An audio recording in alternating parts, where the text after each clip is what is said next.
Hey, I'm Pete Holmes. This is Just for Laughs Confessions. Well, the first time I was on stage, it's absurd because I wouldn't do it now, but I invited 75 of my family and friends into a restaurant called the Lyceum in Salem, Massachusetts, home of the witch trials, where I did 45 minutes of stand-up the first time I did it. Before that sounds impressive, it wasn't very good. It wasn't that bad though, if I'm being honest, it wasn't that bad. But the crazy thing was that like my parents were there. I've been doing stand-up 20 years now or more. If my parents are there, I'm like, get these fucking old people, get them out of here. But the first time I did it, I elected to have the worst situation possible, but it went really well. One of the worst gigs I ever had was at college, and I got to the show, I took an elevator to like a student lounge, the doors open.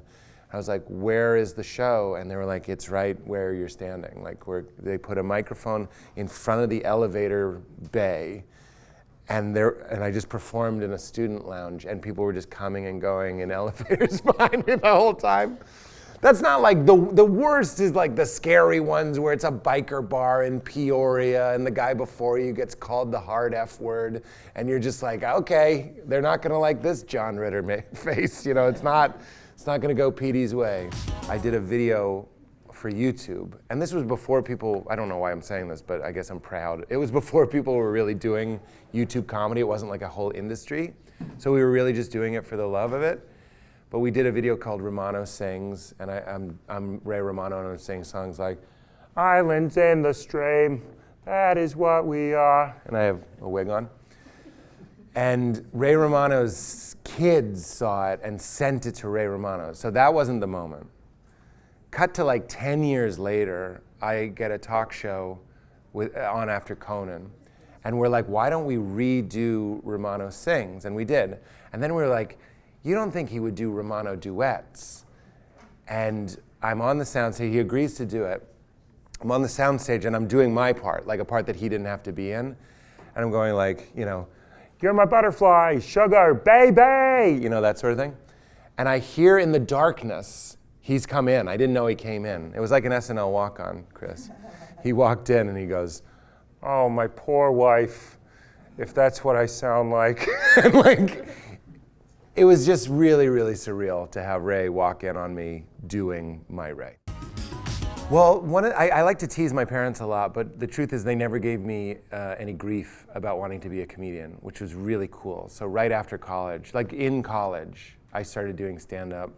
I told you about the Lyceum, but then I started doing it at college in Boston and things like that. And at no point, I kept waiting for my parents to be like, this is not a, you know, it's not a wise decision, Peter. Maybe that's bad. I'm just realizing now that maybe that was unloving. Like maybe they should have been concerned. But it's not exactly what you asked, but I think it's a more interesting answer. I was doing comedy, and I had been on a couple TV shows and stuff, but never the star of something. And I remember vividly being backstage at a college show with Best Week Ever, which was a show on VH1. And I just caught myself going like, because I was with these other better comedians. I was like, oh, I could never be on, specifically I said, I could never be on the side of a bus. I just was like, I'm not one of those guys. This is my thing, I'll host little showcases, and I was like, but I couldn't picture it. It was too embarrassing, and it is. And a voice in my head was like, then you never will be. And that was a key moment in my life when I went, well, if I don't see it, no one will ever see it. I'm not even talking about manifesting. I'm talking about practical, real world. If you don't believe it, you're gonna unconsciously act like you don't believe it and you don't deserve it. So that was actually the moment. I'd probably been doing comedy 4 or 5 years. And I finally greenlit my own ambition because this is an embarrassing job, potentially. To want people to clap for you before you've even done anything. You just showed up and they clap for you. That's a narcissist's dream. It's insanity. But you have to get over that and go like, no, I belong, I'm worthy, I can do this. And I picture myself on a bus. I just started picturing myself on a bus.